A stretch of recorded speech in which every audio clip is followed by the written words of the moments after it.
listening to Bizz 99.9 FM Substitute Radio. It's the top of the hour, so it's time for the Bizz News Summary Update Recap Show. I'm Geoffrey Concentrated. Here's what's been making headlines this hour. The bakery business has been sent into a state of complete euphoric pandemonium this week, following the invention of a brand new, never-before-seen bread product.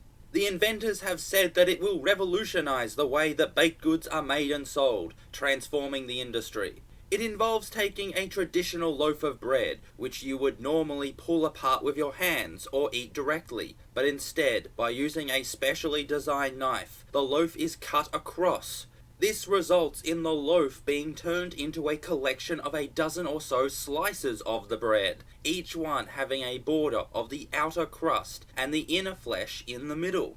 A spokeswoman for the National Association of Bakers, Pastry Makers and Biscuit Makers said that the full historical significance of this invention will only be understood with hindsight. One of the nation's biggest commercial retail outlets has launched a new strategy for maintaining customer loyalty, and it's proving controversial among consumer advocacy groups and the general public. Golden Martin Gillis, known for its high-class ladies' underwear and men's gumboots, has announced that it has a new store policy, which is to inject all its customers with a special serum, causing a severe mutation in their genetic makeup. After experiencing the treatment, customers will discover that they are instinctively driven to only ever shop at the Golden, and not at any other store for the rest of their lives. CEO Jacob Friedberger said that by injecting the company DNA, as he called it, into their customers, they'll always be coming back for more, without any possibility of them switching to other companies. Since being injected with the serum, some customers have complained that they have nowhere to shop when their clothing needs aren't ladies' underwear or men's gumboots. Mr. Friedberger has refused to publicly comment on this particular complaint. Scientists have discovered that on average, a dead cat bounces 3.5 inches off the ground from a 30-story drop, and on average it will bounce 4 inches from a 50-story drop. The experiment was conducted by the Research Center for Advancement and Progress in the Sciences, who flew over 2,000 dead cats off a variety of heights. Researchers controlled for wind, air pressure, and fur thickness, and used sophisticated statistical software to collect the data and calculate the results. The Research Center for Advancement and Progress in the Sciences is partially funded by the Dogs for Dogs Rights Foundation, an organization dedicated to the advancement and advocacy of dog-related interests in all areas of social life. It's claimed that these experiments will provide findings that will greatly improve scientific understanding of feline physiology. The worlds of theme parks and psychiatry have collided head-on in what is proving to be a controversial paradigm shift in personalized entertainment productions.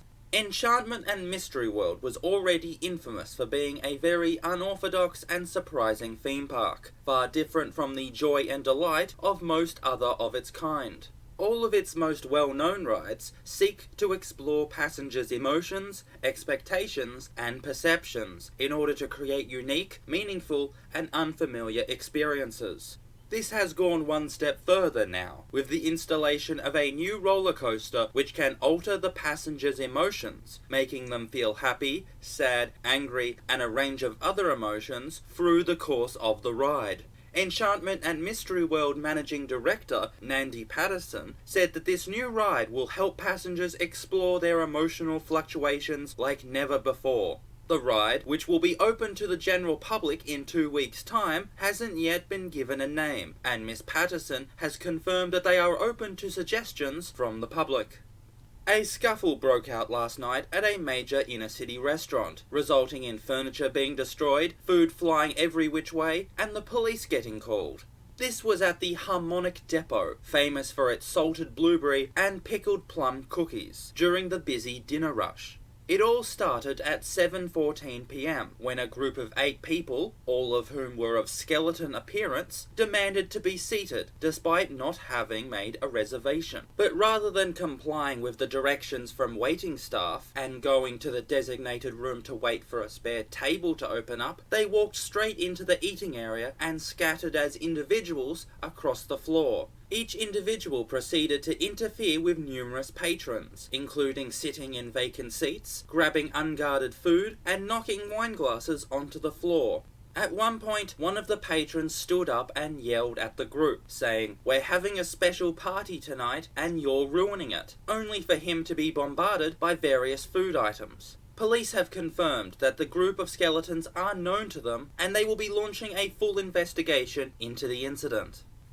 And that's what's been making news this hour. The next edition of the Bizz News Summary Update Recap Show will be at the top of the next hour. You're listening to Bizz 99.9 FM Substitute Radio. I'm Geoffrey Concentrated. We'll now return you to your normal programming.